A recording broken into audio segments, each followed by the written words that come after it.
ទុកធំរបស់ណូអេត្រូវបានគេរកឃើញនៅលើភ្នំដ៏ធំមួយស្រមៃមើលកន្លែងដាច់ស្រយាលមួយដែលព័ទ្ធជុំវិញដោយថ្មរដេករដុបដែលអ្នកស្រាវជ្រាវបានរកឃើញអ្វីដែលគួរឲ្យភ្ញាក់ផ្អើលរចនាសម្ព័ន្ធឈើដ៏ធំមួយផ្នែកត្រូវបានផូស៊ីលដែលមនុស្សជាច្រើនជឿថាជាទូកណូអេនៅក្នុងរឿងព្រេងនិទានបើយោងទៅតាមរឿងរ៉ាវនាវាយៈនេះត្រូវបានសាងសង់ដោយលោកណូអេដើម្បីជួយសង្គ្រោះក្រុមគ្រួសាររបស់គាត់និងសត្វមួយចំនួនពីទឹកជំនន់ដែលគ្របដណ្ដប់លើផែនដីទាំងមូលបទគម្ពីរបានពិពណ៌នាអំពីរូបរាងនិងវិមាត្ររបស់វាហើយ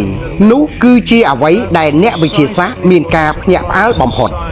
ការវាស់វែងនៃរចនាសម្ព័ន្ធនេះត្រូវគ្នានឹងកំណត់ហេតុព្រះគម្ពីរអ្នកខ្លះជឿថា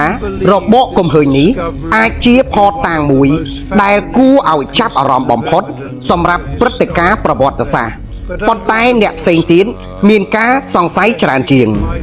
ខ្លះលើកឡើងថាវាកើតឡើងដោយសារតែថ្មធម្មជាតិប៉ុណ្ណោះនៅពេលដែលអាថ៌កំបាំងនៅស្ថិតស្ថេរទូកណូអេនៅមានវត្ថុបុរាណប្រឈមនឹងវិទ្យាសាស្ត្រនិងជំនឿប្រសិនបើអ្នកជឿសូមសរសេរពាក្យថាអាមែននៅក្នុងប្រអប់មតិយោបល់នេះ